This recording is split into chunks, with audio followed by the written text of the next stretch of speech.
Right breaking news అయితే చూస్తున్నాం. తెలంగాణ మిర్చి రైతులను ఆదుకోవాలని డిమాండ్ చేస్తూ శాసన మండలి ఆవరణంలో బీఆర్ఎస్ వినూత్న రీతిలో నిరసన వ్యక్తం చేసింది. మిర్చి పంటకు వెంటనే 25,000 గిట్టుబాటు ధర ప్రకటించాలని బీఆర్ఎస్ ఎమ్మెల్సీ కవిత డిమాండ్ చేశారు. ఎండు మిర్చిలతో తయారు చేసిన దండలను ధరించి ప్లకార్డులు పట్టుకుని నిరసన తెలిపారు.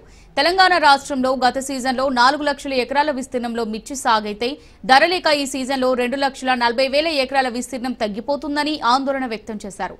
ఇకనైనా ప్రభుత్వం స్పందించి కేంద్ర ప్రభుత్వంపై ఒత్తిడి తెచ్చి నాఫెడ్, మార్క్ఫెడ్ ద్వారా మిర్చి మద్దతు ధర క్వింటాల్కు 25,000 గిట్టుబాటు ధర నిర్ణయించి ప్రభుత్వం కొనుగోలు చేయాలని డిమాండ్ చేశారు.